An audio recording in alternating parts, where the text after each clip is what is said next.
We are finishing off Regis today. Deadwinter Payback. We started yesterday. There wasn't enough time to finish, so I just bailed. So we're going to restart today. And I did not save a formation for this. Oh well. Okay.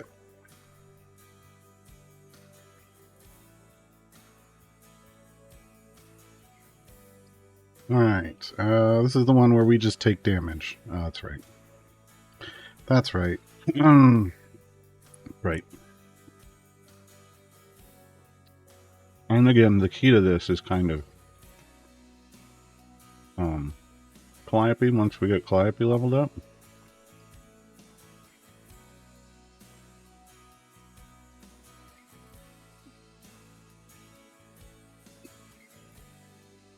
But for the moment, having Regis in, Regis doesn't take damage, so...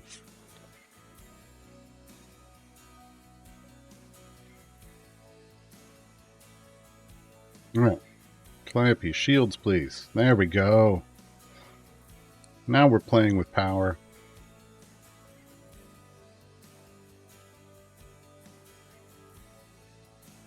I like that. Alright.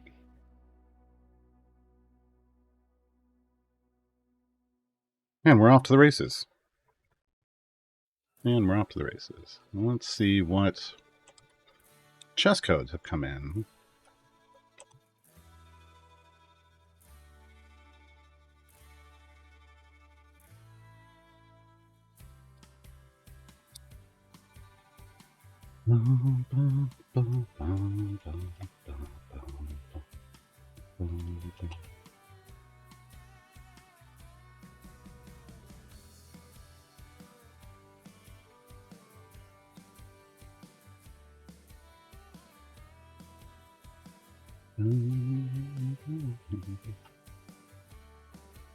Not bad, not bad.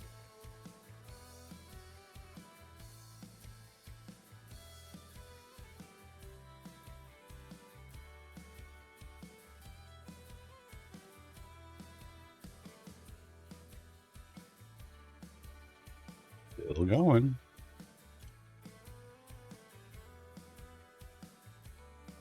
Hey, Prince Guinevere.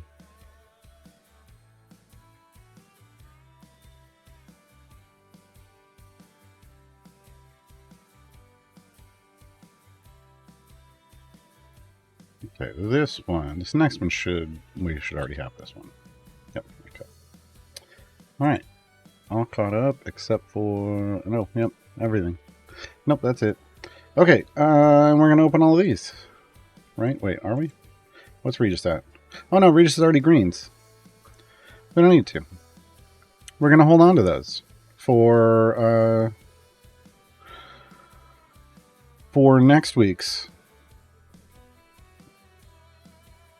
flex slot, which I believe is going to be Rosie Bee Stinger. Even though there's a downside to picking Rosie, because you can only do 2 of the 3 variants.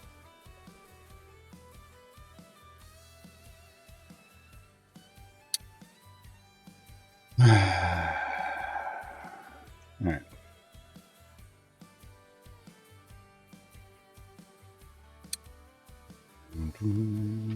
Okay, so those will just sit and wait. Because we've already got a Regis chest. We've got Regis at greens. He's got an epic somehow. Oh, that's right, he got first chest epic. Now he's got a blue and Ruby Encouragement. Excellent. So we're good. We're good. Efficient gearing enabled. Why did... Oh, I know. Okay. Alright, Onyx, I know you don't DM fish a lot. Oh, like Dungeon Master roll? Oh, I don't do it at all. Big experience getting the same few champions over and over and over. I mean, I think I did it once, like right after Dungeon Master came out, to try to get Averin to beat a variant that I needed Averin for. And I mean, it took the better part of an hour. I don't remember what I saw. I mean, it's RNG, so you absolutely could get the same thing over and over and over again.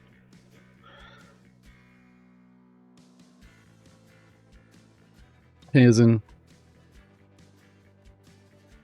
And just remember, there's rules to it too. Like, Dungeon Master's gonna focus on bench seats where no champions are available. So if there's if there's even a single bench seat where all champions are restricted, that's the only seat Dungeon Master is going to pull from.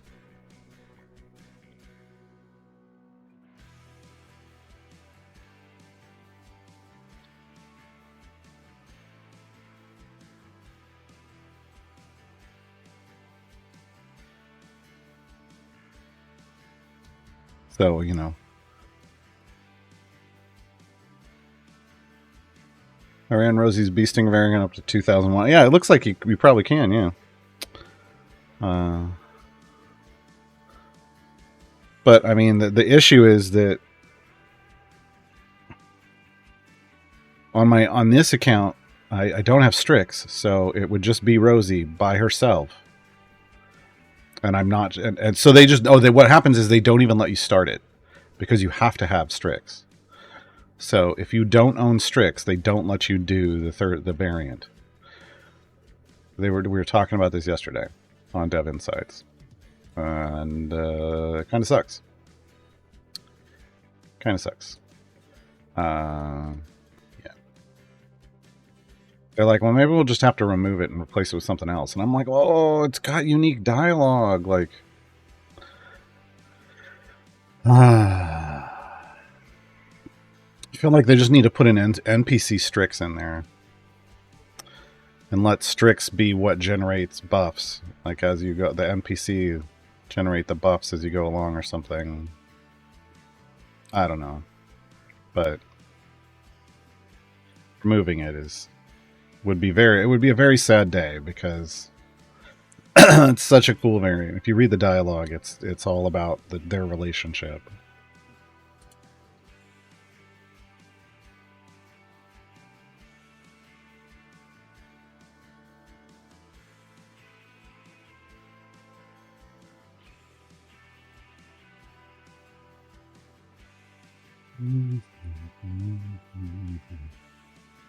So I found out. So Dadius's practice makes perfect says that there are 3 different debuffs that could get applied based off the type of orb Dadius throws, like acid, fire, and ice or something. I don't know, something like that, right? But there's no information about like what are those debuffs. So I got some behind the scenes information yesterday. I don't think there's any problem me sharing it. It's basically it's a 400% debuff, but it stacks multiplicatively with other orbs of its kind. So if you get 2 of the same color in a row, you get 25x debuff, right? Because 1 would be 5x, right? 5x damage. You get a 25x damage debuff, and if you happen to get the third, then it's what, 125x as a debuff? Whereas if you just bounce from one color to the other,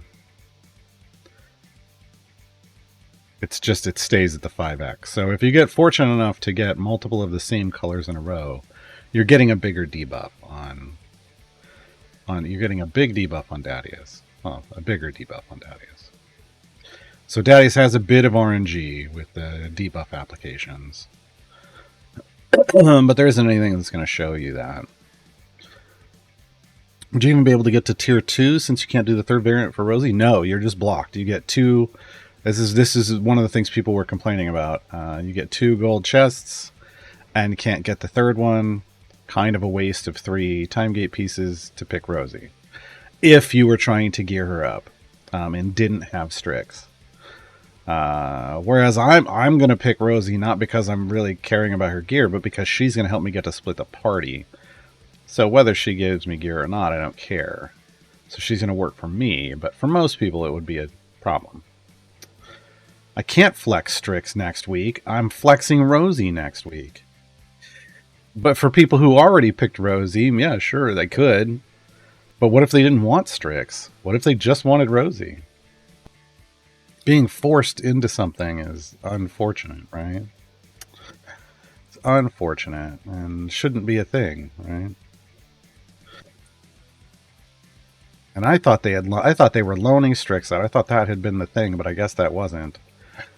So I don't understand. Like, people that have time gated Rosie that didn't have Strix have just been screwed over the years, I guess.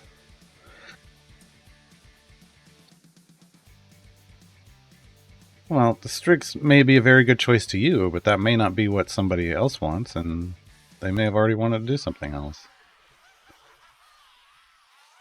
I swear I got Strix when I free time gated. I mean, I thought that was the thing. I thought there was like a loaner thing, and they're like, "Wow, we don't even have the tech for that." And I was like, "Man, fever dream. I guess I was just dreaming of the way things should be." 2021, it used to give you Strix. See, that's what I thought. So where can we find information on that, Strader? Because the devs don't seem to think. I thought that was the thing, but the devs are like, "No, we never did that." So I'm so confused.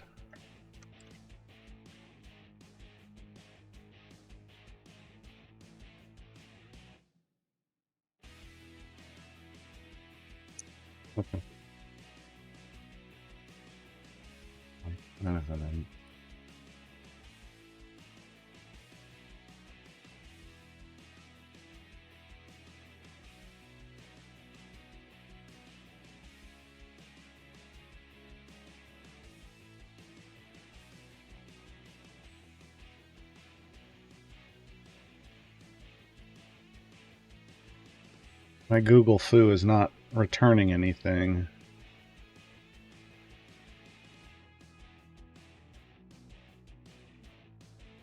About this.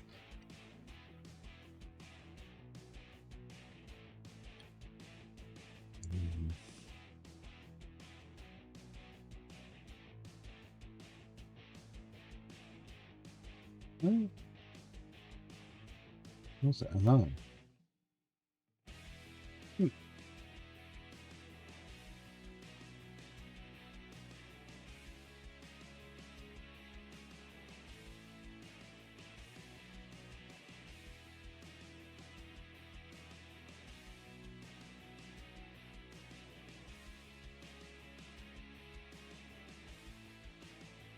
Yeah, so year 4, they gave everybody Strix.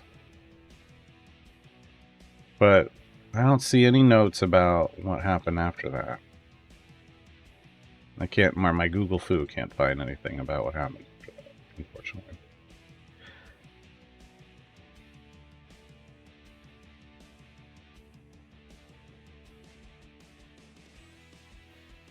Oh, but that was, yeah, that's when they gave, that's the, J-Dog, that's when they gave everybody Strix for free. That was year 4. So I knew that happened. So it wasn't even temporary. It was like they just gave everybody Strix for free.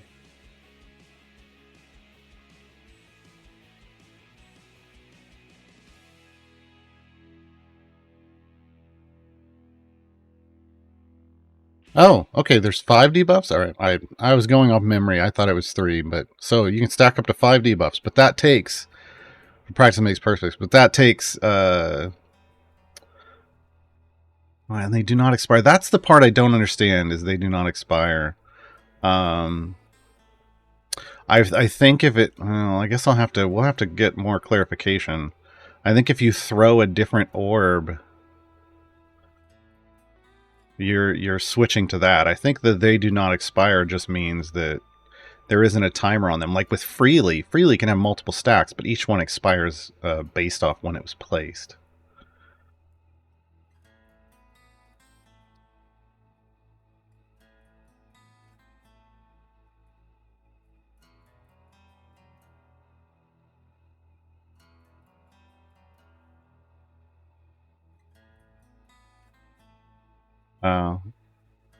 Well, that's Strider. That's different. They were actually able to do the variant. That's a question about whether or not they got the costume, and it should have just gone into their closet. It would have gone into their closet for when they unlock Strix. That's just somebody not understanding that not all outfits grant champions. I know it says up to 5 of each type. That means if you get that same, to me, that means, based off how other things in this game work, if you get 5 of the same orb in a row, it will stack up that way. And thus, like, even if you're attacking really slow, it's not going to expire. That's what I'm understanding from that. Not that you can have all 3 debuffs at the same time.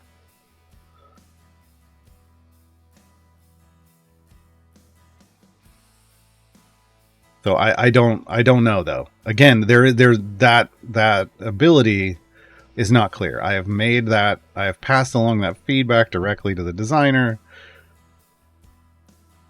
Hopefully we get a little clarification in game, because it doesn't say anything in the moment.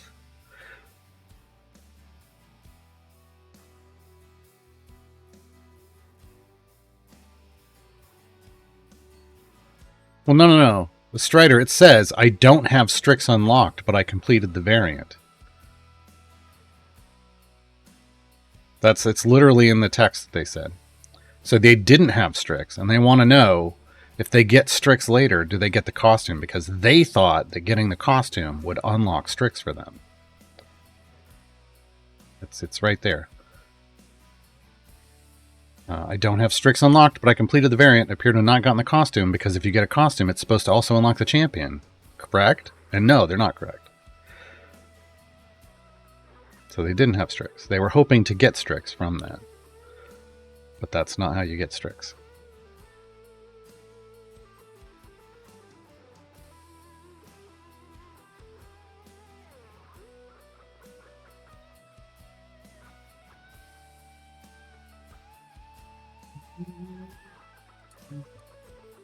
So the problem we have here is a failure to communicate. No. We need this shield on Nayali. The problem we have here is one person is out of range. And I mean, I cannot. Oh, we just did it like this last time. That's what we did. I was going for the less damage to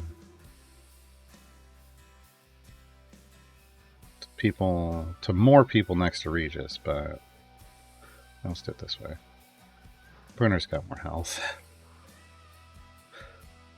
Why are we not? Oh, we were in a boss area. I'm like, why are we not taking damage? Oh, boss area where it doesn't do damage. Derp. Derp. But it's 175, so this is going to be interesting. So you're saying that they did this? They did a time gate, Strider. In what you posted this. It literally says, so I did Rosie for my time gates, and one of the variants I got was Bee Stingers Unleashed, which is supposed to award the bee costume. For Strix, I don't have Strix unlocked, but I completed the variant. Because that's a time gate, not this event. We're talking about, this conversation started based off this event. In this event, they don't let you start that adventure if you don't own Strix.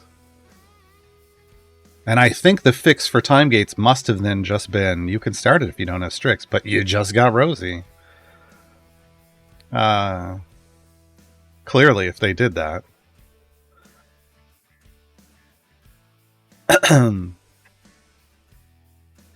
So, that's why, that's what people were bringing this up, and, nobody, I guess the devs don't really care. I don't know. Yesterday there were a lot of answers where I'm just like, really? Like, you just don't really seem to care about some of these issues, but they just consider them non-issues. And I don't know.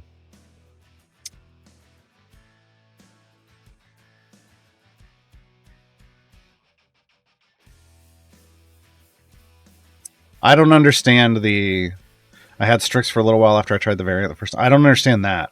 Like, because that's what I was saying. That's why I thought that they loaned them out temporarily. Because I remember people talking about that, but clearly that wasn't the case. Um, I don't know though, because again, they gave everybody Strix for free in that timeline, June of 2021. Like somewhere in 2021, they gave everybody Strix. I feel like 2020, 2021, somewhere in there. So I don't know. Yeah, I mean, hopefully, I don't know. I don't know. If I were to bring that up with them, they would just go, "Oh, that's because we gave it to them," and they just think it when they went away. Like they're not gonna. The vibe I get is they're not gonna take that as they're gonna be like, "We would know if we did this." Well, I don't know. That's not really been proven either over time. Lots of things you've done. Lots of things you don't remember.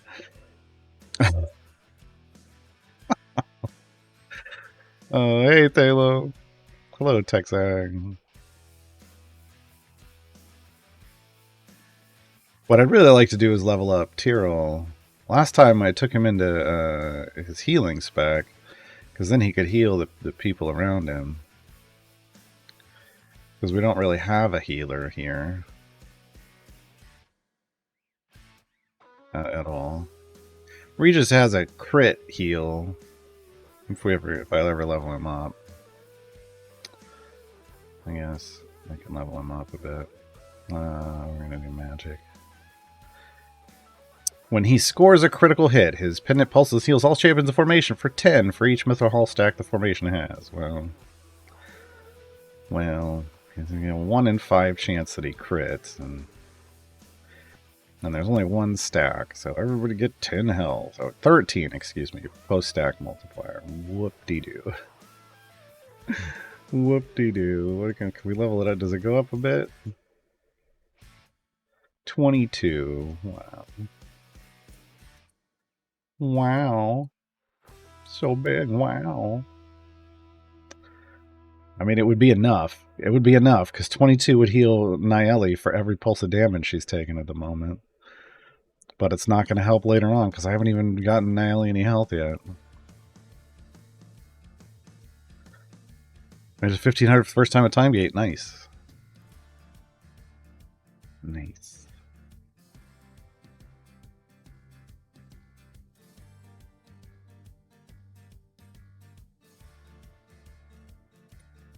Problem with Tyrell and Moonbeam is it's Tyrell and Moonbeam. No, I'm gonna need to put them over there, and maybe like this, because who they really need to heal is Nayeli, but I need to not have them adjacent to Ashara for the damage bonus.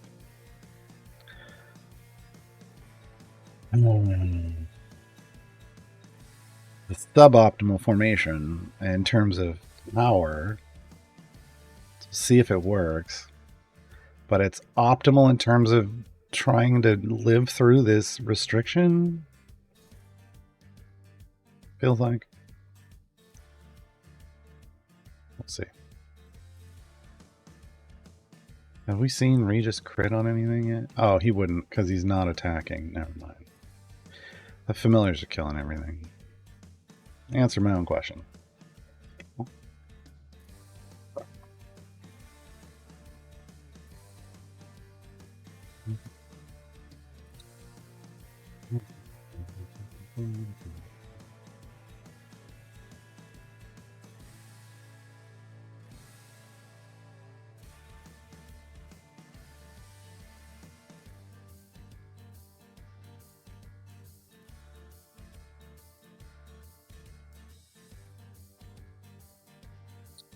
I remember what I wanted to do.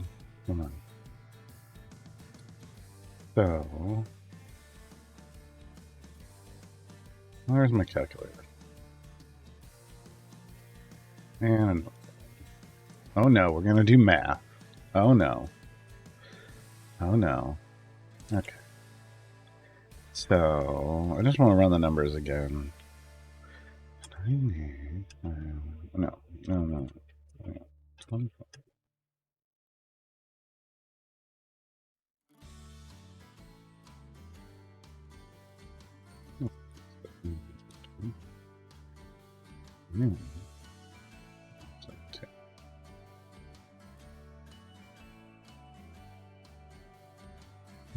And then go.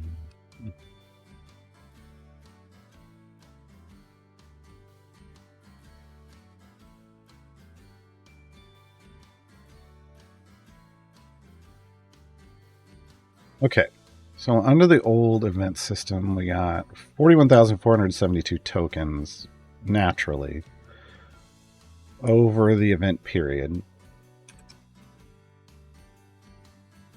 And those got assigned to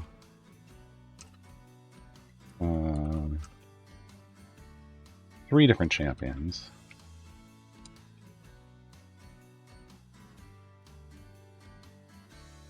And under the new system, we get 72,576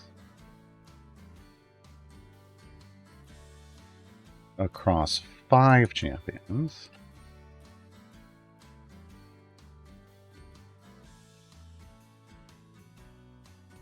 Unless you unlock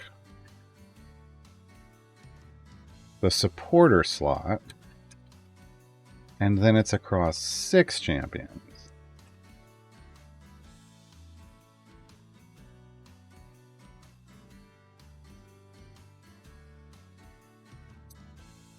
Supporter slot, if you do one supporter slot, it comes with 25,000 tokens. Which is a plus. I was just considering that. Honestly, I just consider that extra, like the chests, but they can be spent anywhere, so let me do this differently.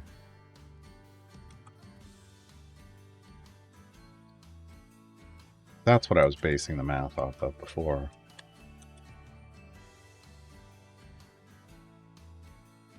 Divide that out to 6. Okay.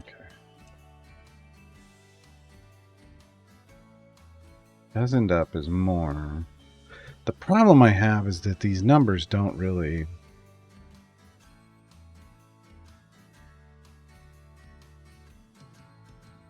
So I get, under the current system, 14,515 tokens per champ if you don't do the supporter slot. Which gets you 1 chest pack per champion.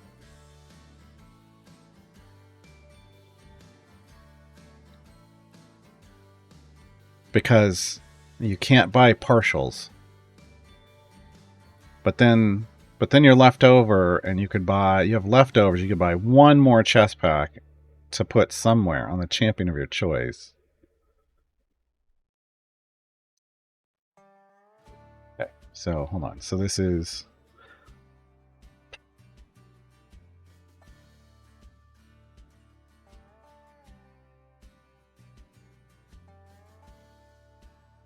If we just say total number of chests you can get, it would be...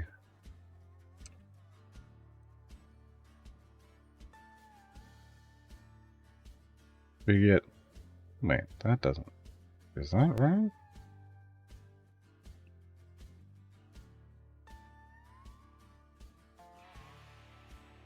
That doesn't make sense to me. Oh no, that would be okay. So it's no. I'm thinking 3 champions, and we're not talking. We're talking 5 champions. My bad. 5 champions could get 1 chest pack each, guaranteed, and then there'd be a total of 9 packs you could buy. So one champion only gets 1 pack, and the others could get 2 at best. But the point is okay. You could get 9 chest packs, so 18 silvers, 9 golds total, with some tokens left over, because the math doesn't work out perfectly. So with the other, if you do the bonus,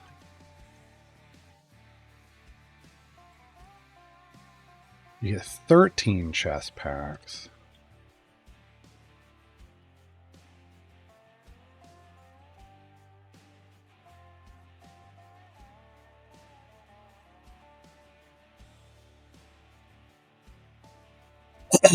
And this is before, obviously, getting anything out of the tiers.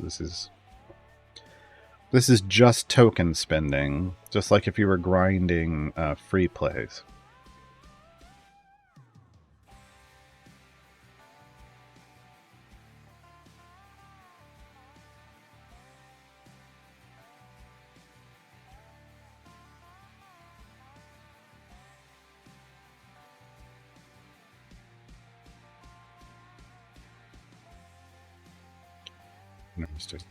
But then before, hold on, I gotta do the math real quick.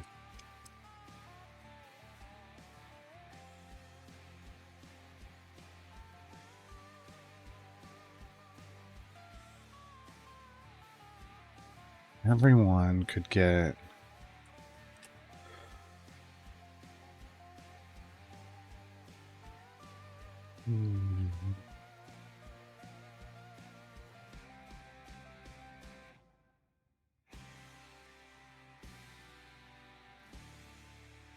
get 4 chests to start for a total of 5,000 tokens before everything became 2,500 per.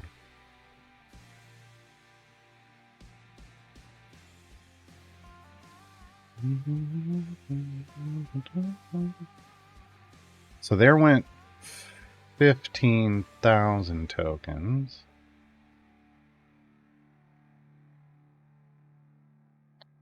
Just from that. And then we had to also take off the tokens for doing variants. For doing the champion unlock and the variants.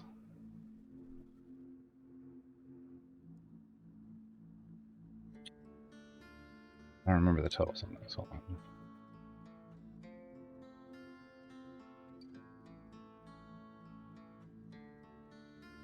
I'm just trying to figure out, like, if this system feels weird to me, but maybe it's just, I don't know.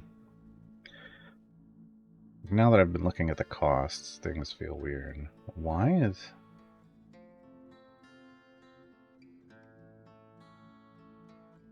Weird. Hold on, let me find somebody that's recent. Oh, that's because they were... right, that's a time gate only. Okay. I'm like, why don't I have the costs here? Because they were a time gate champion. Alright. The newest champion was...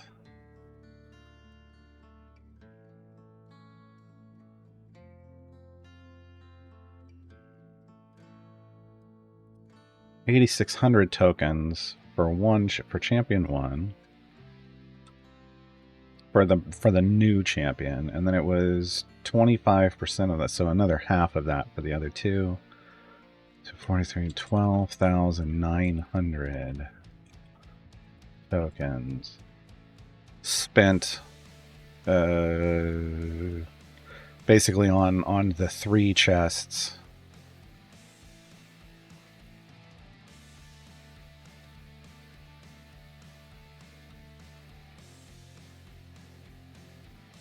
Okay, so...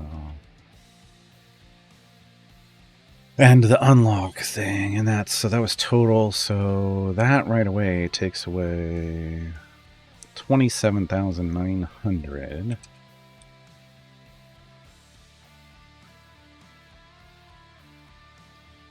Leaves us with 13,572, which is 5 more runs. 5 more random chests.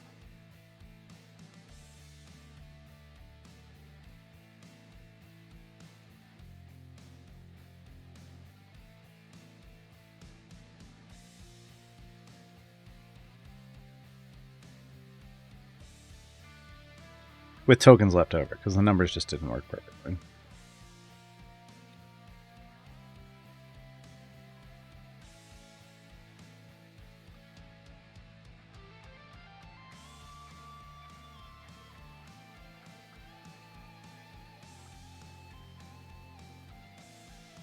So this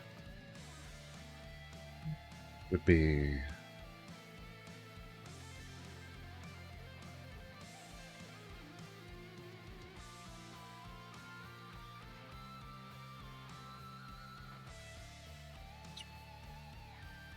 Let's see, 12. So it would have been 17 random chests for all the tokens that you got in the first event. Not counting any bounty contracts. But yeah, the new system is a little better. At least out of that, because 17 across 3 champions. 17 across 3 champions, so a little 5 with some wiggle room per.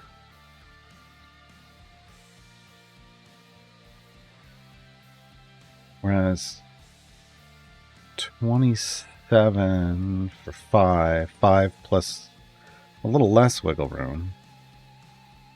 Because hold on, it's 17 divided by 3, 5.6.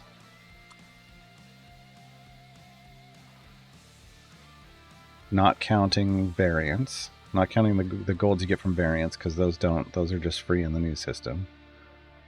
And then 5.4 in the new system without the supporter slot. 6.5 with it. So the supporter slot does actually make it better if you're counting those. If you're using those tokens and you're spreading them out. I mean, I guess that's within enough variance, like 5.6 to 5.4. And you're getting guaranteed golds instead of random chests. That's probably why they're like, we don't care. I just wanted to see that for myself. It just felt like it was less. It is, but not massively.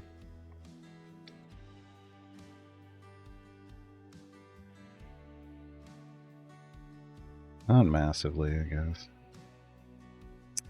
Alright, let me get back into... let me get back into chat.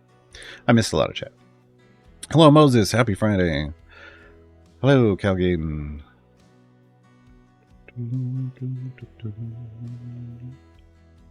So I'm feeling a bit burnt out on the event already. I'm going to finish tier 3 on my second flex slot. I've only done...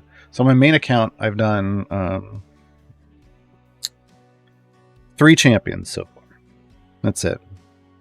And I will have all 6 slots. I've got to do 3 more before we're done. Yeah. Hey, Chaos. But, you know, that's on me for buying the supporter slot. I needed Gale's hand, though. I needed Gale's hand. Wasn't optional. Wasn't optional.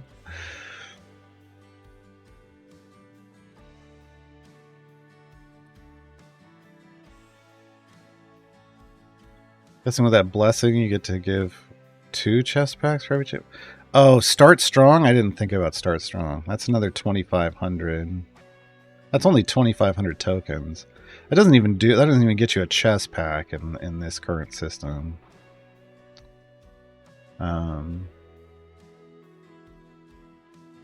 It does get you 1 extra chest in this current system, whereas normally it would have been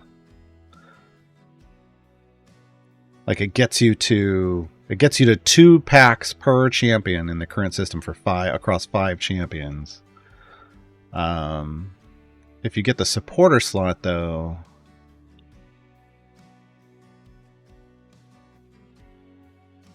it doesn't get you another chest. So the blessing Start Strong will get you another chest pack total, so you'll have 2 chest packs per champion. But that's all the gear you're getting from tokens without bounty contracts. It's 2 chest packs per champion. So if you want to think about your budget like that, you know, you can buy 2 chest packs per person. That's what it works out to. And then you're going to be opening lots, and then as many golds as you can get yourself. 2 chest packs is 2 golds. You get 3 out of tier 1, so you're only getting 5 golds now out of. If all, as a new player, if all you can do is tier 1. So you're getting, I should say, you're getting 5 golds, and then you're getting 4 silvers. So you really got to rely more. Even you really got to rely on those electrums to get to greens, or else you're just popping those golds and taking whatever they give you. But the tier 4 stuff is rough. You definitely, like, the people there. I'm so upset with the comments from some people in chat yesterday. Were like, anyone can do tier 4. If I can do it, anyone can do it. No. That's not how this game works.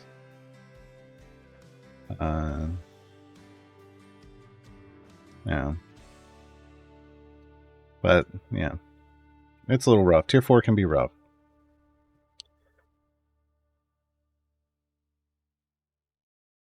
I think the main difference is since we have fewer events, the blessing is less effective. Yeah, we're losing, 12,500 tokens from the blessing. Right. Ultimately, that's what we're losing. I mean, they're not gonna. That's what then they're gonna be like, what, bump it up to 3,500? They could. That'd get most of it, but I don't know that it matters. I mean, I don't know that they're gonna. I mean, that's a valid statement, right? Like, the Start Strong blessing gave us, 2,500 tokens per event. Well, now we're down 5 events. Since tokens now roll over. Oh, this is good. This is good. Wait, I got it on the roll here, and I'm like, this is good. I need to write this down. Okay. The Start Strong blessing gives us 2,500 tokens per event. With 5 fewer events now, and we get the blessing. With 5 fewer events now, and tokens rolling over to future and unspent tokens. Tokens rolling over to future events, and we get this blessing up by 1,000 or so to make up for the. Is it 1,000? Is that what? Yeah. For the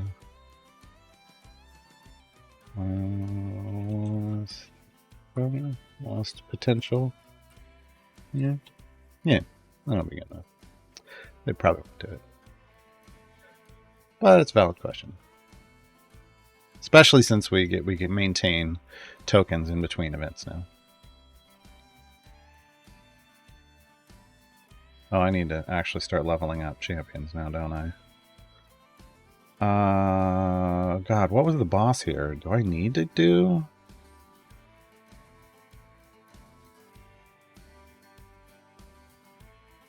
Do a shard. We could do Jarlax. I wasn't paying attention.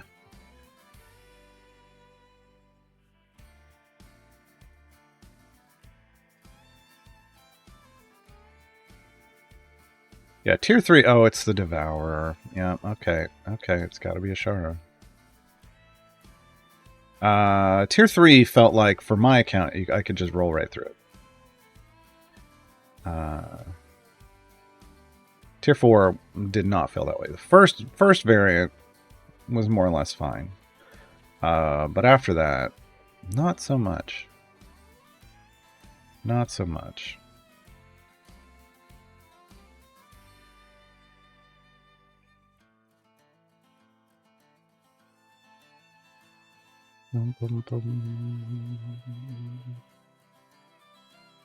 See, now we got a green heal at 22 bouncing on Nayeli. The problem is Nayeli, I haven't leveled Nayeli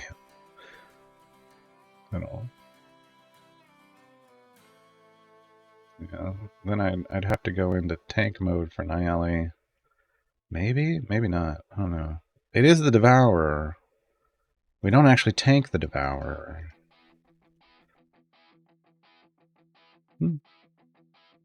How do we do against the others, though, is the problem.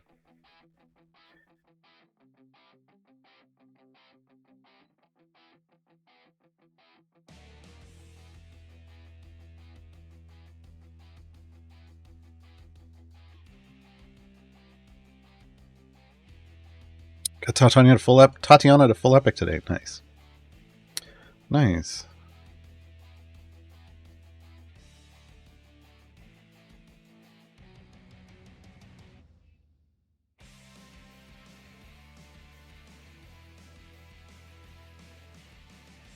Answer they gave yesterday felt like they assumed players would just focus on like one or two champions chest bought from tokens. I mean, that's what we've been telling people. Flex Briv, just dump them all on Briv. But that may not always be like that's going to be the question the community asks every time. What champion should I dump all my tokens onto this time? Like, and they've always kind of asked that, right? By who should I try to gear up? And I've always been like, try to gear them up equally. It's just, it's a little weirder to do that now, right? Feels a little weirder. So, I mean, again, if you have the blessing, I'm just going to tell people 2 chest packs per champion. Pop your electrums first. Get those silvers going, and then, you know, hopefully you're full green by the time you run out of silvers and electrums. To be efficient with those golds. You're not going to be, so Sergeant, you're not going to be missing out on any power if you don't do tier 4. Not really. The only power that's enabled, that's really, well, I mean, so there's buffs. There's the tier 4 buffs. Ceramorphosis 100% is pre-stack. That's a pretty big buff for the Dark Urge, but it's temporary. 60 days from the start of the event. Dadius, Together and Apart Magic, 100%, yeah, but temporary. So there are these Nether Steel, Ruby Application, depending on them. They're tier 4 buff you wouldn't get, right? It's a pretty big buff, but it's temporary. It's not permanent. The permanent stuff is this. So the Dark Urge, you'd be down a single DPS pigment. That's 5x damage on the Dark Urge until you do it eventually. You'd be down a legendary potion. That could be a lot of damage. I mean, level 3. But again, it's just one, you know. So all the others, they don't get those permanent items. They don't get those items for the tier, or even the tier 3 stuff. But if you can do the tier 3s, you're getting those. But the others don't have the tier 4 thing, so it doesn't really matter. I mean, and the chests, like you're down 3 chests. That's not that big of a deal.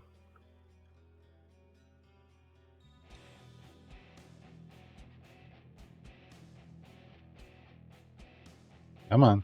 Come on. There you go. Get him. We got Bruno and Night Ellie before we could finish him off. Is there any info if we get to keep the tier bonus next year? Or it's just a one-time thing this event. Oh, you mean like these buffs? This is just, yeah, the first time you complete them, you get them, and you don't get them again. They really don't want you going back and doing the same champions next year, right? That's the idea. You do a different set of champions, you get to tier 4, you get different buffs. It seems to be the feel. So if you pick the same champion next year that you did this year, like Briv, you're just accepting that. No, I'm fine. I don't care about getting any buffs or rewards. I just want more chests and the ability to dump tokens into chest packs for them, right? You're making a trade-off. The speed pigment? There isn't a speed pigment. It was a DPS pigment they love. DPS pigment. It's 5x damage on the Dark Urge. I mean, it doesn't suck, but it's not. You know, all of that. You know. There's other ways to get. There's other ways to get the legendary power, and I mean, there will probably be other ways to get DPS pigment. It doesn't even mean that you don't even have to put that DPS pigment on the Dark Urge. It just goes somewhere in your formation, right? So.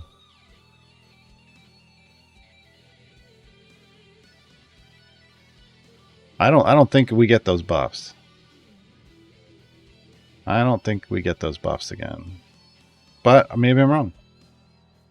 It would be nice if we did, but I don't remember hearing that. But maybe I was distracted by chat.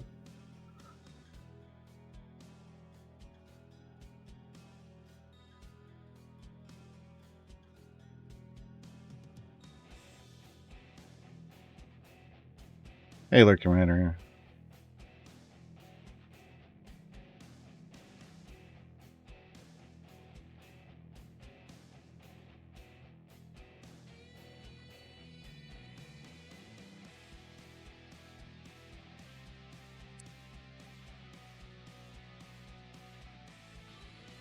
Tier 4 is doable for people at the very end game. It's always nice to have. I'm going to add a word there. Always nice to have something to do to work towards, but to suggest it's widely available seems it's problematic. Right? That's that kind of person really doesn't think about others or other people's point of view. That's a general problem with that person's worldview. If you can't put yourself in someone else's shoe, if you think everyone can do all the same things you can, that's a problem. Especially when it comes to games. But I mean, just in the world in general, that's a big problem in the world in general today. So, yeah, it just that frustrates the hell out of me when I see that. When you can't even understand that other people are going to have a different experience than you in a video game,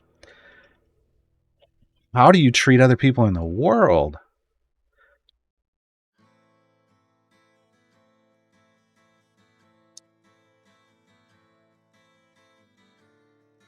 How many root beers is this kind of day? Oh, just one, but it's the big one, right?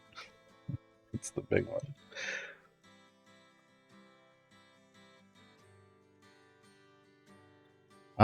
Did you make a written guide to mathematically OP champions? It's sort of. It's in Blacksmithing Contracts 101, Moses. Blacksmithing Contracts 101, because that's where it is appropriate. I mean, that's where you're wondering where to put, item levels and invest item levels. It's in champions that are mathematically OP, or mop champion. Champions with mop abilities. Champions who mop. Because it's not just that the champion is mathematically overpowered, it's that the champion has an ability that's mathematically overpowering. I know that's cutting hairs, but now there's champions who have a double mop. So I mean, there's 3 champions that double mop, which makes them an even kind of more efficient place to put your item levels, because you're leveling up 2 mathematically OP abilities at the same time. May not be the best place to put it, but it is incredibly efficient itemization.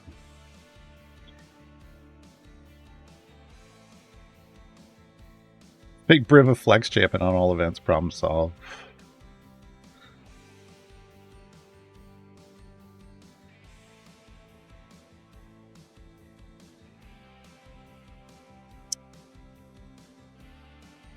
Dark Urge has been underwhelming for you, so it's not investment leaning towards. Oh, on this account, he just wrecks. Yeah, he's over here with a purple on his self damage and blues everywhere else with a shiny on this natural shiny. He wrecks. He does. The problem is he's single target damage.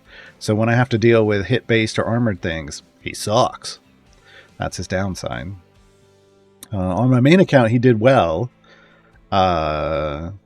At like average item level 228, he did well, but because he has mop abilities, you want to get him to like 1,000, right, to really see his power come out. Otherwise, he's just like Artemis. He'll just be like meh, because you don't have him into his power curve yet. Now, I don't know how he compares then mathematically to other champions once he's there, but that's generally my rule of thumb, is for a mop ability, you want to get it to about 1,000 to really see the investment paying off. It's the way it was for Artemis, so.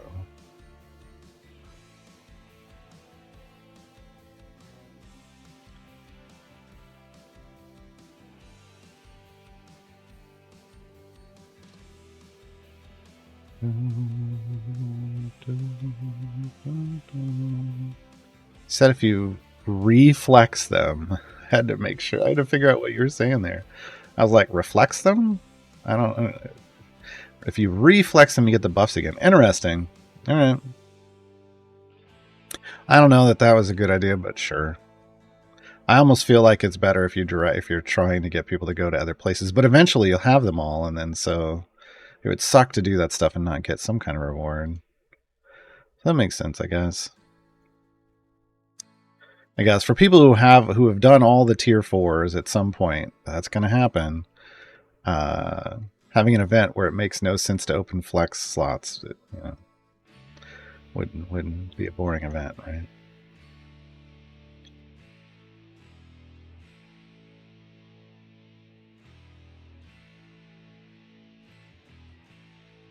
Is it in the blog post? I guess I just missed that.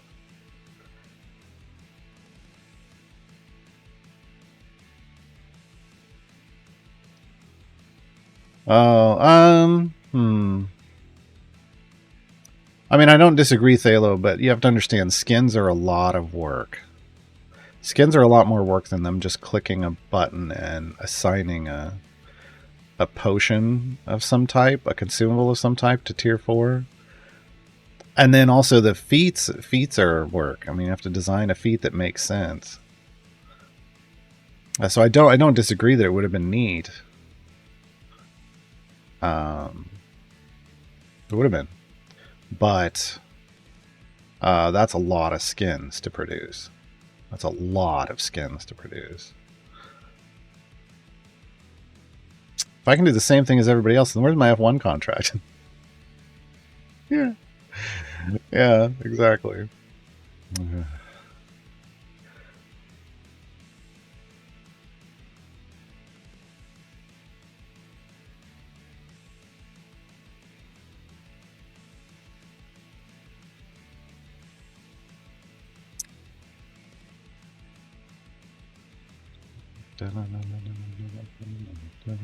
Who are the 3 that are double mops? Will, the Dark Urge, and Dadius are the ones I know of.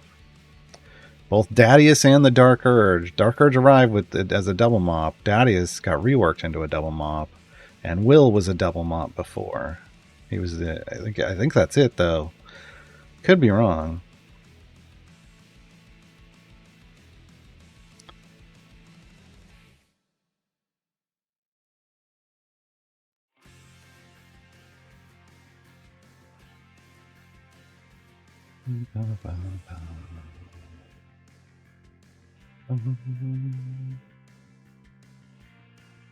Oh, we're in an ad break. Here I am answering questions. Didn't even see there was an ad break.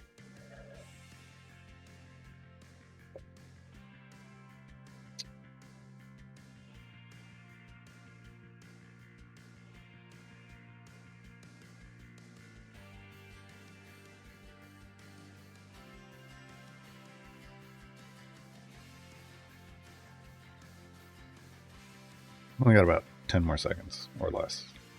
Probably less. Or maybe not. All right. So yeah, the 3 double mops are Will, Dadius, and the Dark Urge. Got the golden apple for Briv slot 4, but still seems like a long way away from 4 jump, even dumping all event tokens on him. Yeah. Yeah, you got to invest a lot. But he pays you. But every token, like every item level you spend on him, makes him better and helps you earn gems faster. So it's a good thing to do because you're basically revving up your engine, right? Like you're revving up your BPM, bags per minute. No, I don't. That's probably a thing you could figure out. I think they go BPH, bags per hour, but. Yeah. Or bosses. I think they say bosses, but why? It's a bag. Same thing. Same thing. Who would be a good complement to the Dark Urge for the armored enemies? There isn't really a way like any of the Ceramorph allies. No, but there are some champions who can do bud based damage, like dots. But they do bud based damage, so can act as like secondary DPS, and that's like someone like Finn can do that. There's some other champions that can do that. That would help a little bit, but really the big thing is is using somebody else against an armored enemy, because it's just, that's not his thing. That's not his thing. He can do single enemies and he can wave clear. He's not an armor breaker. He's not an armor breaker.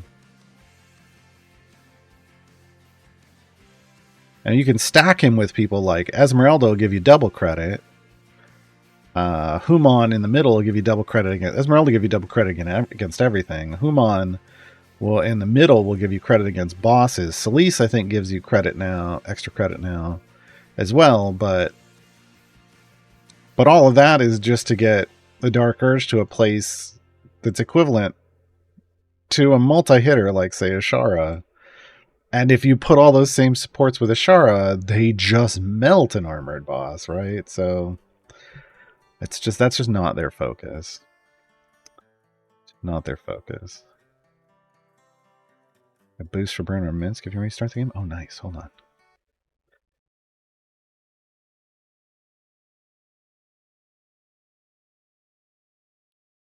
Some people only care about the chest from tokens, so they might want that. Like, again, if so, there'll be people next year that pick Briv again. 100%. Gonna happen.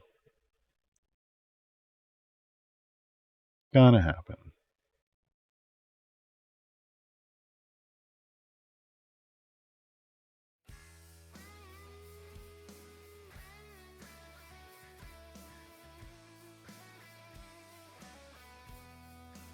Alright. See.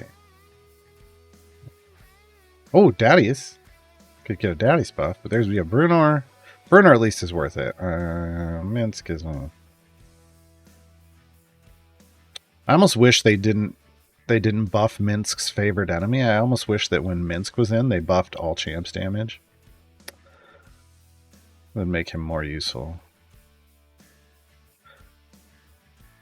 Alright, so far we haven't needed a tank, really.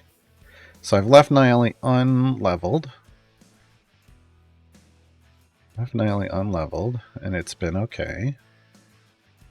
That's important because otherwise Nayeli gets too much health for the shields to soak up, and for any heal coming off of Tyrol to fix. Well, Monkey House, we already have a precedent in the game for tiers being rewards for content, and that's in Trials of Mount Tiamat. There are 10 skins you can win for champions just by completing trials in the different. Like the first time you complete one of each of the 5 different trials places, and the second time. So we already have that kind of in the game. So it's not, but even that they don't release those that often. Like I didn't think we'd ever get any past the first 5, and then we got a second set. So, but that hasn't been often, right?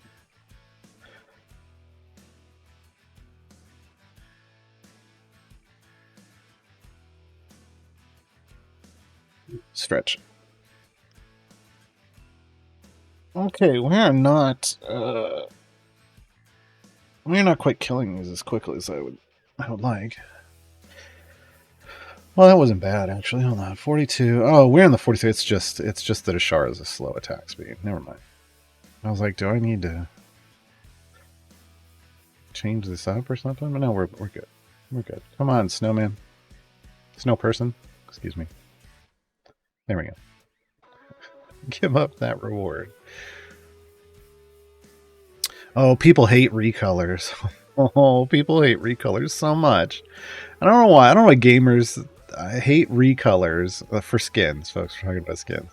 I don't know why gamers hate recolors so much. Like, do the people that hate on recolors when devs release a recolor for an outfit, it's just a different color?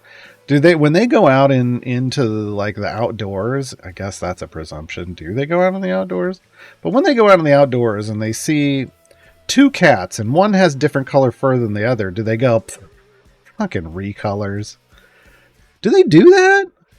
Because that's the same vibe I get when when they hate on a recolor, even if it's good. I mean, look, people buy the same shirt in different colors. Like, what's the problem with it? God's so lazy. Why do you just recolor that cat? That's always what I hear in my head. I can't handle it. I've heard it so much. I used to work on a game, and I swear to God, every time new skins ended up in the shop, there'd be people going, there'd be rows of comments, recolors. Devs are so lazy. And I'm just like, what's your problem? Don't buy it. I don't like. The Regis should place Whittle in slot 2, or is it better to pick a different champion in my second flex slot? I mean, they do different things. Whittle is a speed champion with attack speed boosting with a buff. Regis is has a he still have he has a buff and a debuff and healing. And his healing is crit based, so he likes to be in crit based formations. But when he scores a crit hit, so he likes to have his crit boosted by somebody like Caddy Bree. He's specifically built around Companions of the Hall. Whittle is just Whittle's a different. So it depends on what you want, right?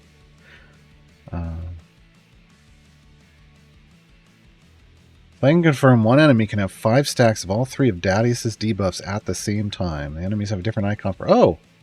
It changed based on how many stacks there are. Nice! Okay. I have not seen... I guess I've not seen that icon.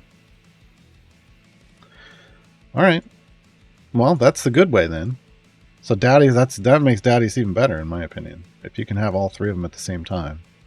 We were talking about this earlier, folks. Each debuff is 5x damage, and you can have up to 5 debuffs, so that's 3,125 times the amount of damage. But then you can have one of those stacks for each of the colors. So no, that's not what I want. This. So that is that's a 3E10 buff. That's a 3E10 debuff. Excuse me. That's a 3E10 debuff? Good lord. Hold on, let me do my math again. Because it would be... That seems right. 5 to the 5th is 3,125. And then it's that to the 3rd, because it's itself times 3. Yeah, 3.05 E10 debuff. Damn, that is. Alright. That's why I didn't think that was... I didn't think it would work that way. That's a lot. That's a lot.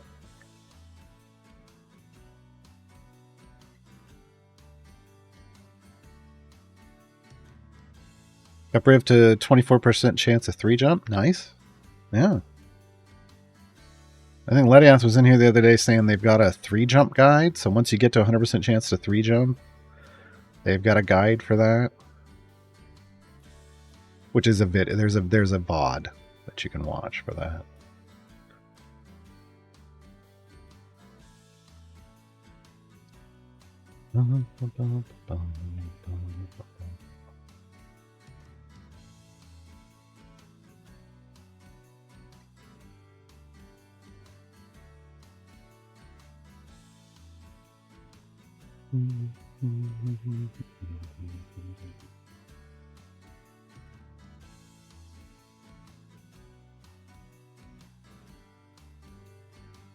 Weekend chest sale not giving a GE this week? I don't know. Let's go look. Gold respected chests. That seems like a... It's not even a GE, but there's no sweetener. There's usually a sweetener. That's what they call it. I would submit a ticket and ask. There's something. I'm on a free-to-play account. There should be something here. There should be something there. I guess I'll just level up Dritz. I wasn't doing it, but it doesn't matter.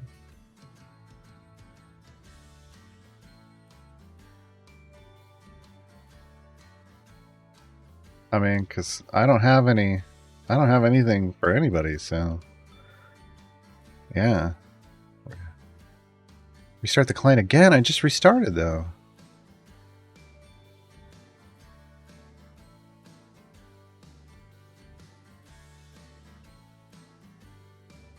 Mm-hmm.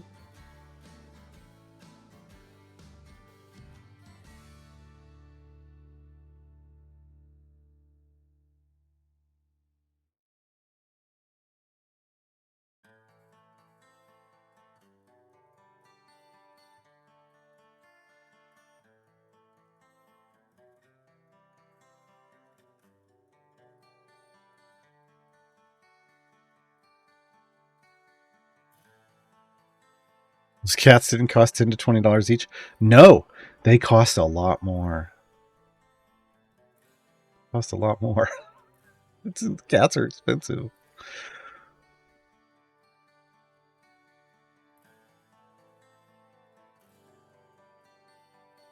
Ugh. And in fall, they walk outside in the fall. Ugh. What is this? Recolored leaves? So lazy.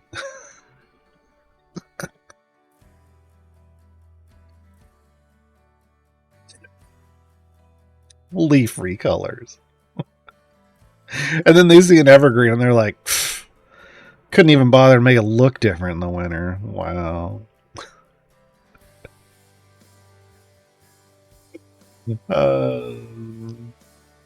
Yeah, I don't know that I would necessarily want recolors, but you got to change something a little bit.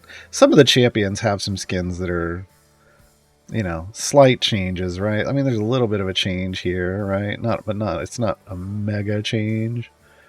I mean, they don't want to take away too much of the identity, but it's kind of supposed to either, like, early on, they were like, they never even finished the champion skin line, which is this one.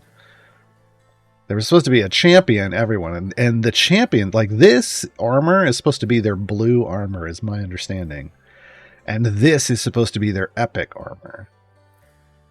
And they've never even finished the champion skin line for everybody, which feels like should have been the first thing that you want to finish, but yeah.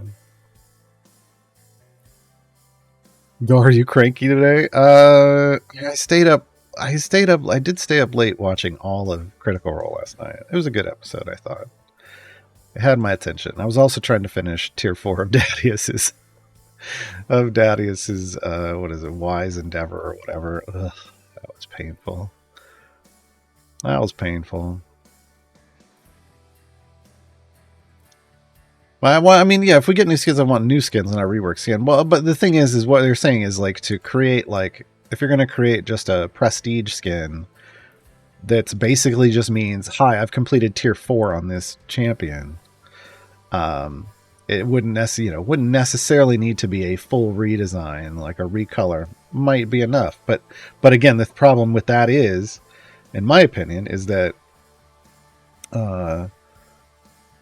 you'd be recoloring like tier 3 gear, right? Because you'd be recoloring blue gear. Because not everybody even has the epic out yet.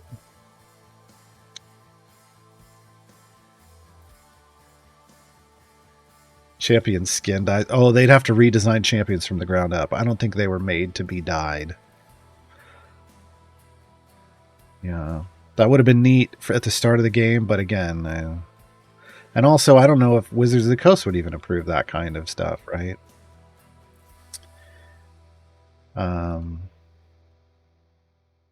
Yeah.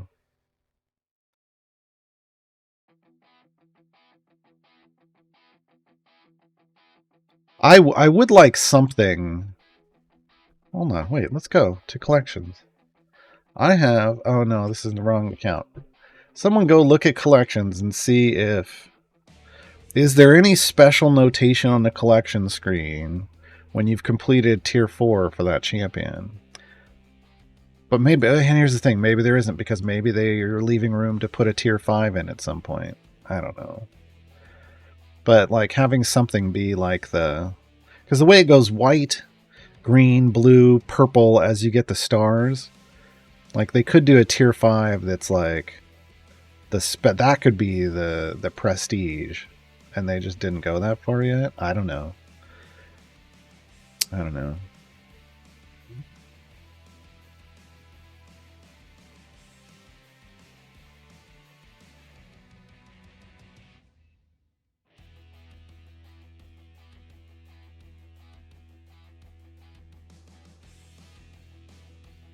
Easiest one, pirate skins for everyone. Yeah, some of them have pirate skins already, unfortunately.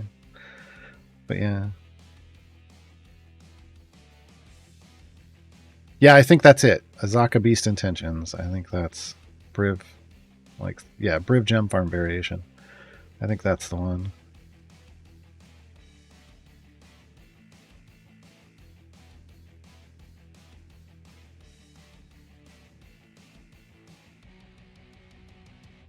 Oh wow, you can be getting digested as the Dark Urge while also resurrected. That's neat.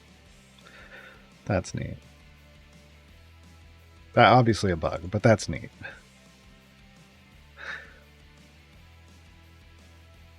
Phantom Dan says the GE for this weekend is Daddy's flowing cloak of the respected wizard. I'm gonna go with that. And there's just probably a display bug.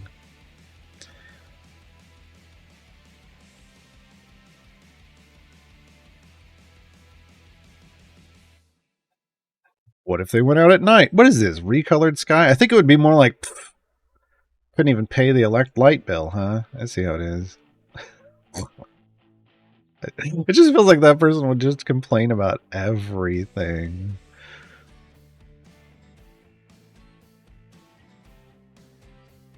I'm taking like extreme. We had people that were just extreme about it. I was like, what is this? What? Champion skins that are their normal skins, but with sparkle effects added when you complete all their variants. So, vampire skins?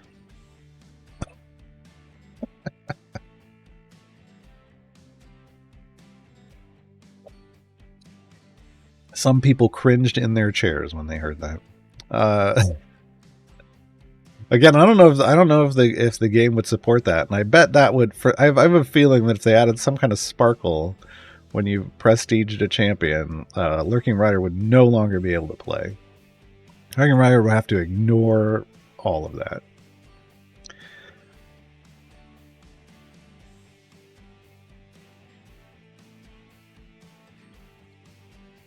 Matcheries, question opinion one. It came back about 2 weeks ago, so I missed all the Baldur's Gate characters. Well, except for the Dark Urge and the future Gale at some point. Time gated for Astarion, okay. I want another character from Baldur's Gate. Karlach is Bay. But what is an objective opinion? Objectively, Karlach is Bay. Will is the most powerful Ceramorphosis champion in the right scenario. Lae'zel has a speed effect that is on no one else. She gets impatient, just skips a level. So those levels where it's like you have to push forward and like kill torches or close sarcophagus occasionally. She'll just be like, this is boring. I want to do something else, and just take you to the next level. So Will and Lae'zel have, Will can be strong, can be really strong. Again, first double mop. And one of his abilities gets fed pre-stack from other abilities. It doesn't make him, it just means it's a really powerful mop ability. And then Lae'zel can be another speed champion, and then Karlach is Bay, so yeah. There isn't some, I don't know that they're super important, but if you want to go all in on Will, I mean, you have to build around you have to specifically build formations that target things in a certain way, and it's, I don't know. When you start getting that restrictive, I get less interested.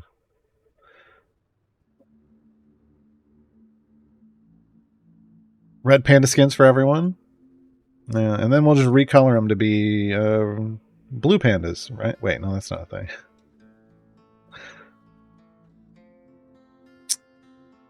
No, Dungeon Master is not me. Dungeon Master has hair on their head and none on their chin, and I'm the other way around.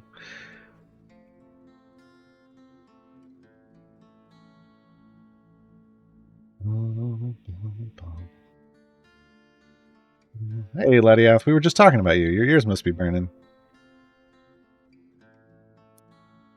MC 1740. It's Fridays Pacific time, not your time. It's Fridays CNE time,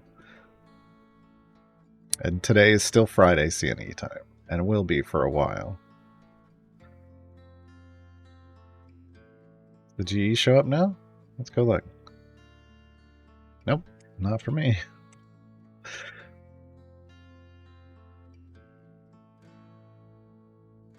This rate, I think we need to make a successful Dungeons and Dragons game stream with an all-pirate dwarf party. Then CNE would have to add more pirate dwarfs. I mean, the hard part about that is the successful part. Making a dwarven pirate game is the easiest part of that, honestly.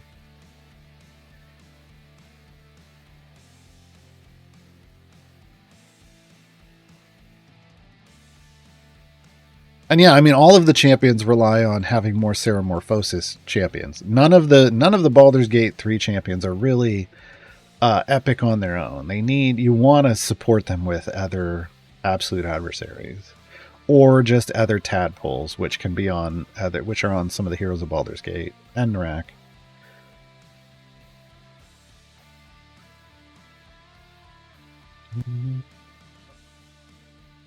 Scars of Warduke version of DM? Wow. I don't know. That took us to a dark place.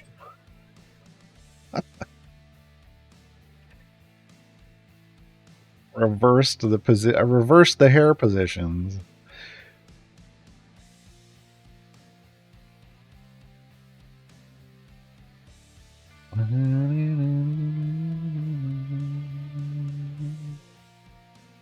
Chest number 6 for Dark Urge, and you have 3 epics, Dance Lover. Wow. Stream Watcher luck. Stream Watcher luck. So we're going to have to call it that, right? Stream Watcher luck.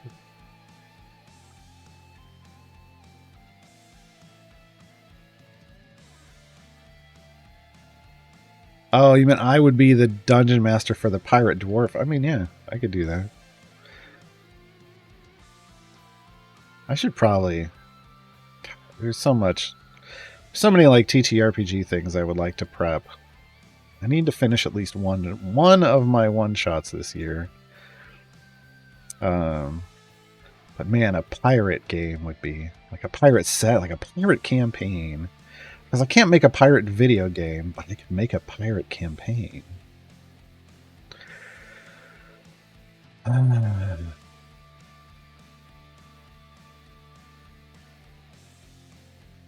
Garduke, oh no. Well, only if I can get a Garduck skin.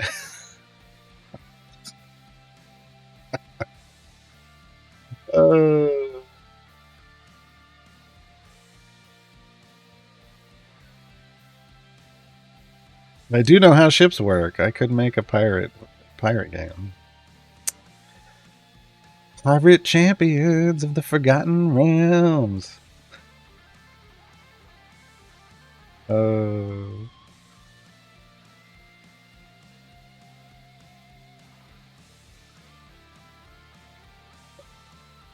There would have to be, yeah, that's the thing, is you kind of, everybody would kind of know what was coming, because at some point I would absolutely have to do something just ridiculous with a ship and have an NPC scream out, "That's not how ships work!" It just have to happen. There's no two ways around it.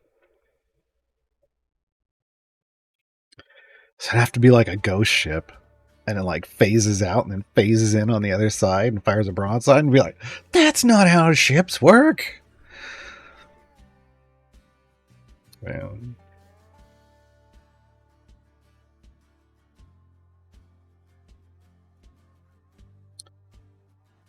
which is neat. So in Skull and Bones, where we're kind of ripping on Skull and Bones, folks, if you don't know, because the tagline for that game, the unofficial tagline is Skull and Bones. That's not how ships work. Um, and their first season is about it has a ghost ship, I believe. I think that's what it was. I was watching them. I was watching a dev stream, or it was a marketing stream, and they were fighting a ghost ship.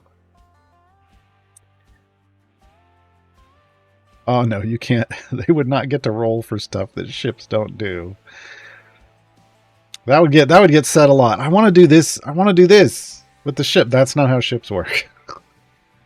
But I got a natural 20. That's great. That's not how ships work.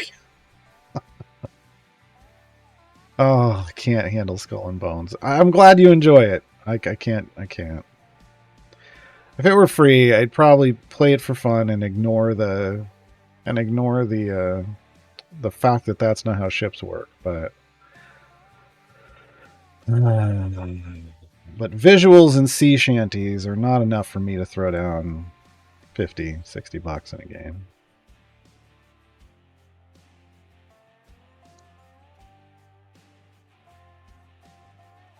Yeah. Fast and Furious, Pirate Drift. Yeah. Make the Pirate Dwarf D&D a charity game. Donations cause ships to behave in ways that ships don't work. Now that could work. That could work. GTA Skull and Bones. Well, we just call it Grand Theft Auto, like nautical Grand Theft Auto. And ad break. And we're on an ad break again.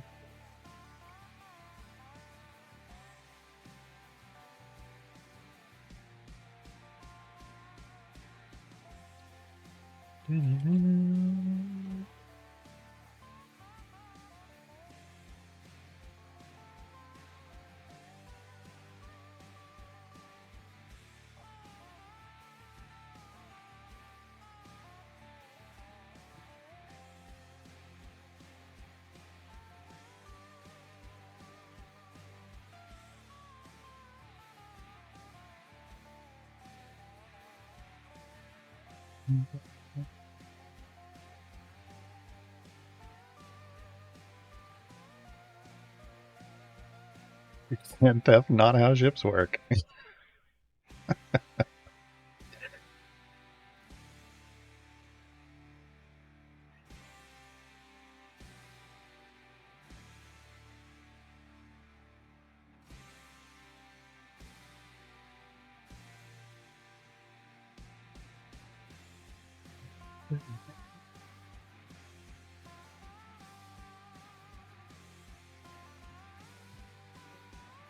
Alright, I think we're coming back.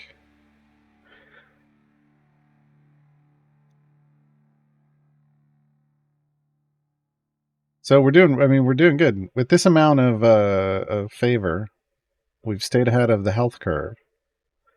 So we don't have to worry about, I don't have to over level a tank because nothing's getting that close. So the shields, Calliope shielding everyone in the party is eating up all of the damage that is supposed to be happening. It is happening when we defeat enemies. It's just slower now because we're defeating them more slowly.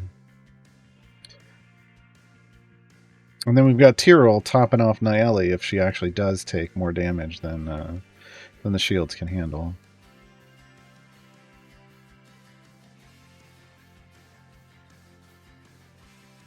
Background light in the dark stalled on 1890. Wow. That's not how mine worked. Not how mine worked.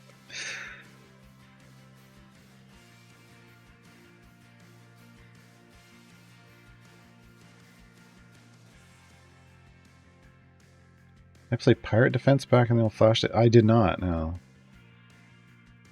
I did not.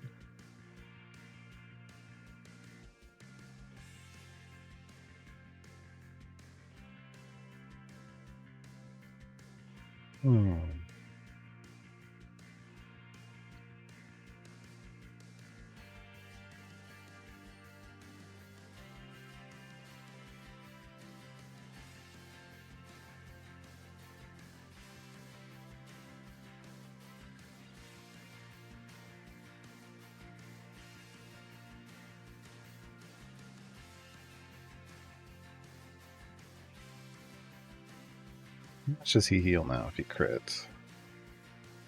147. Not bad. He just doesn't crit much. Does it feel like? Oh, there went one. Hey, nice. You know what I think we can do now? I think we can just Aura of Courage. So Aura of Courage, Niley's still going to get health. Niley's still going to get health, but she doesn't get as much health as she normally would. So let's see. Your health at now? 366. So if I'm healing 37 per second with Tyrell, Tyrell can top her off pretty easily.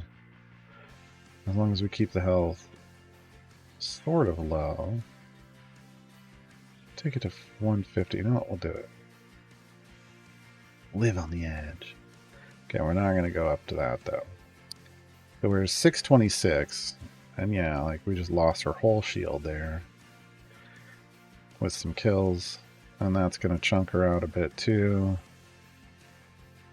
But Tyrell's topping her off still. And the occasional crit from Regis coming in. And then we got a little more buffing coming out of her.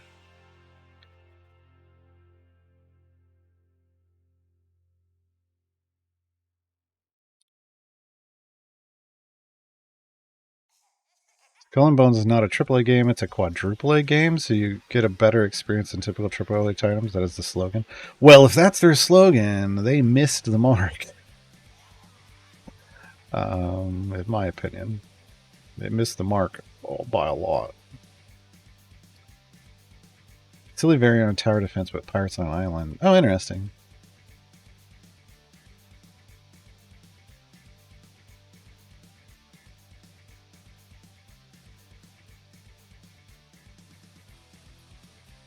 Huh.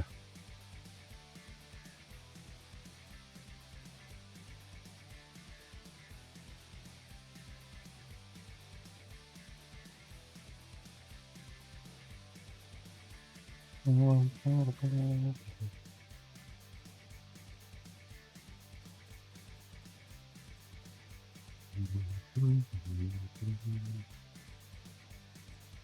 mean, again, I thought the art was beautiful in Skull and Bones, and I love the sea shanties. I think some of the quests like made sense. Like some of the things we were doing made sense. Not all.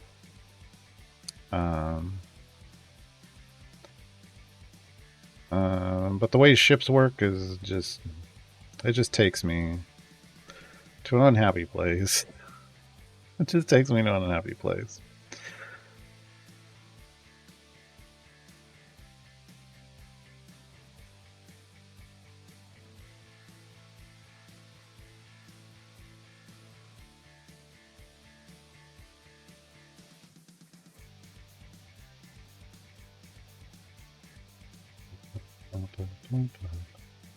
Alright, we only need 15 more levels.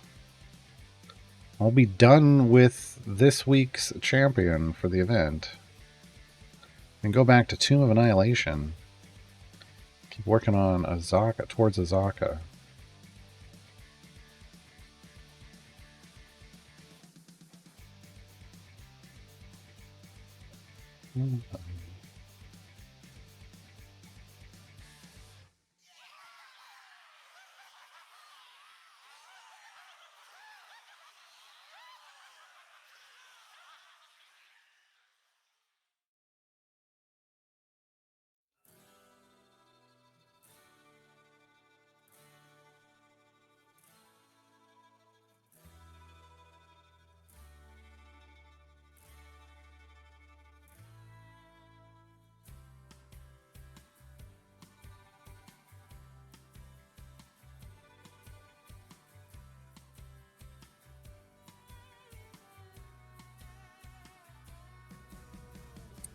Now we're having to tank. Because we didn't get killed fast enough. It's got a slow attack speed, folks. I can't help it. No one else is going to kill anything at this point.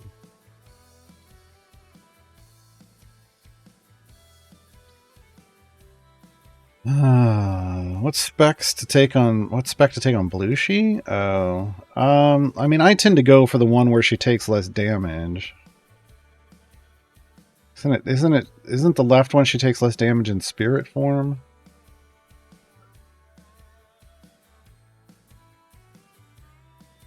I think that's what it is.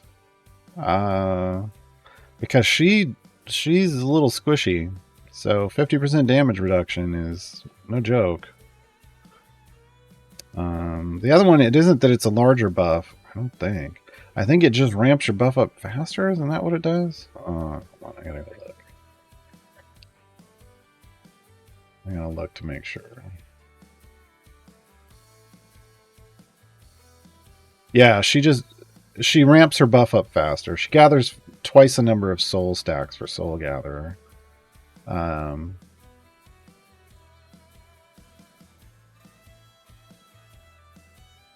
But there's a cap to that, and at a certain point, even without that, you cap it up pretty quickly. So I always go for less damage because I find when we get to higher levels, she just kind of falls over. But I mean, that's true for most things, but really, really true for her.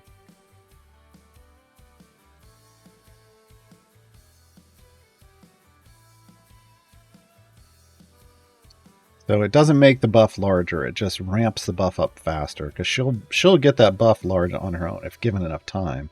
I always just chose to reduce the damage to get there instead of speeding it up.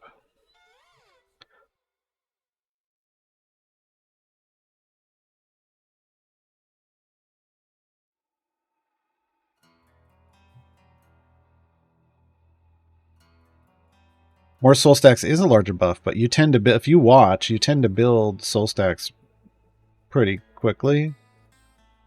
So it's just one of those things. Do you want the buff to ramp up faster, or do you want her to take less damage? I've always looked at the right hand spec as I'm never gonna die. I'm just gonna, I just need her for buffing in this adventure. I have plenty of power. We're gonna race right through this. I just want to kill things as quick as possible. Then I'll go the right hand spec. But if I think I'm gonna have to tank it all with her, I go left. That's just me. I think it's just kind of whichever way you prefer it. What is there to get for gems when you have got every feat and don't really care for skins? Well, there's a pair of Modron cores for 500,000, and there's nerds for 100k. But yeah, I mean that's those you've just listed off. Well, here's what you can get for gems: feats, skins, Modron cores, and a champion, and then chests. And it doesn't even matter that you don't care for skins. There's a thing in the game that'll give you bonus damage for the number of skins you have. So ultimately, the skins might be something you want, just for the extra bonus damage from that.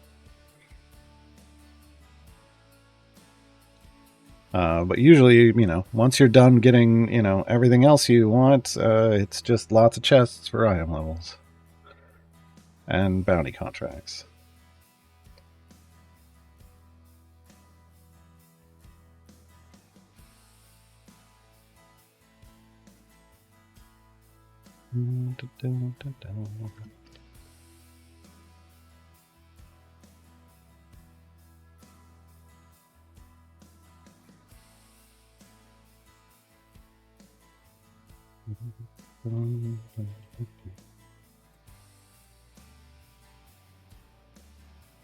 Oh, familiars. I left off familiars for gems.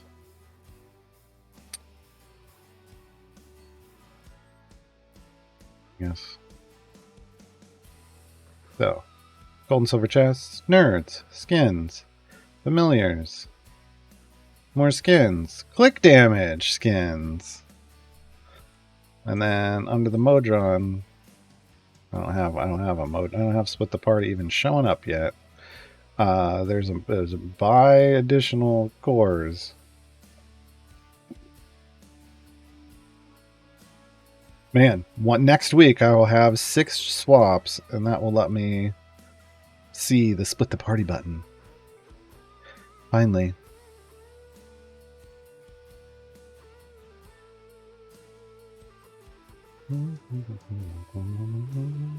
Just realized Gale's hand is a mage hand. Literally. Dark Urge is like, chunk. I cast mage hand. It's just Gale's bloody hand on the ground.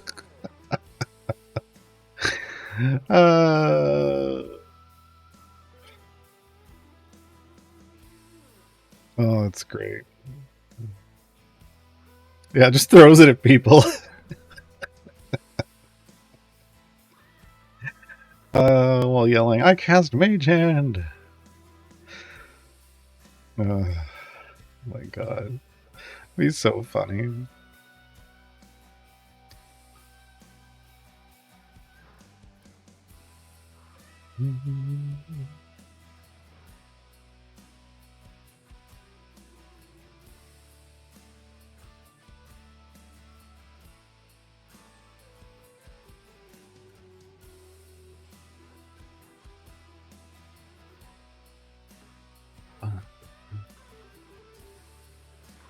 I didn't even look. 1755 gem. Oh, and we've got a blinking. Yeah, I don't care. Yeah, I don't care. Okay, 1060 gem. 1060 item levels. Slowly but surely. Quit calling me Shirley. But the rest of this isn't. There's just nothing here. Like this one we'll be working on in a second, I guess. We're not quite to variance there yet. Yeah. We'll pick up a couple more gold chests after this.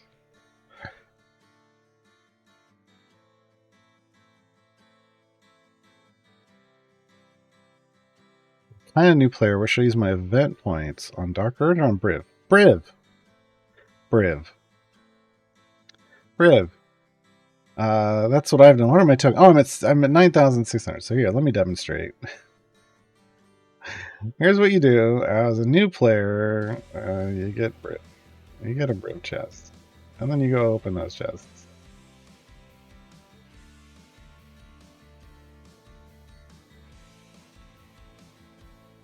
Oh, all dupes now. Yeah, it's because I'm at the point where I just need epics, aren't I? Yeah. But yeah, you just get as many item levels on Briv as you can. You're gonna want them there anyway. And everybody else can get leveled up from Electrum slowly over time. So.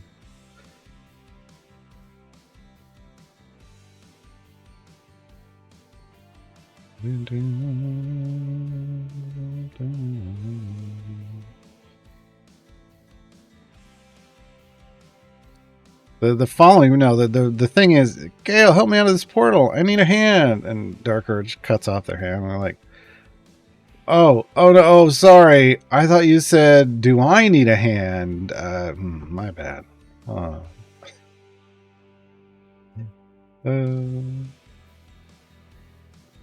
Having hit 4 jump this event, it's so wild going from 3 jump to 4 jump.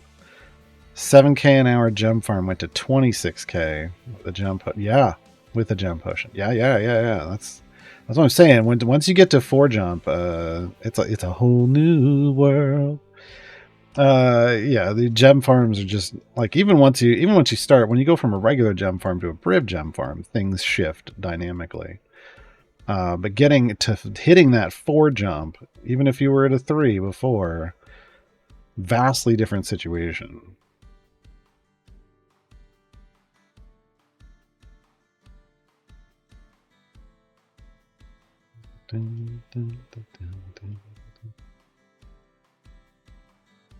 It's only a spoiler if you want it to be. If you were to make a very specific choice in the game.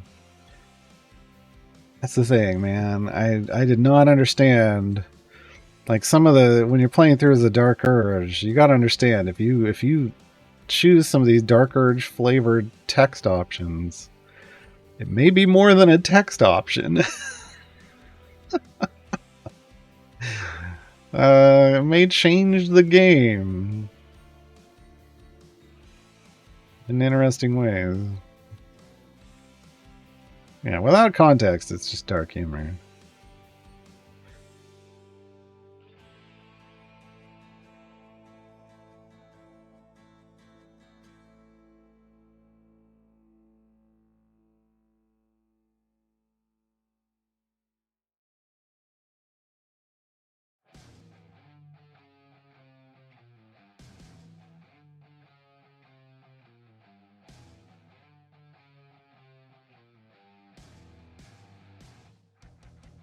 Cabbages.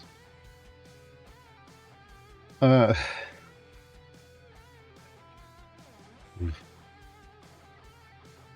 tried to tell me that I used the word spoiler wrong yesterday. Like, that's not even how the word works. That's not even the right definition. Like just because you don't like being called out on a spoiler or you don't think something's a spoiler doesn't mean it's not a spoiler. You literally asked a question about the champion coming up in green grass and defined their gender from the spoiler site or from the data files. That's a spoiler. It may not have been a full spoiler, still a spoiler. Still a spoiler. Don't get mad when you get called out on it.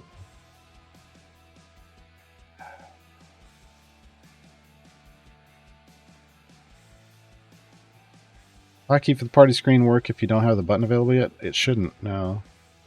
That's what I was actually trying to troubleshoot. Like, I don't have the quest tracker over here, right? But there's a hotkey for the quest tracker.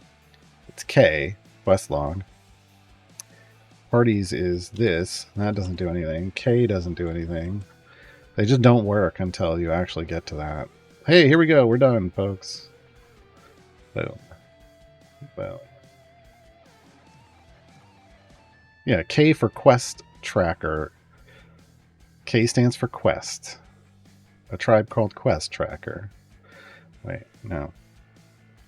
Alright. Deadwinter done. I get smart companions done on Dadius.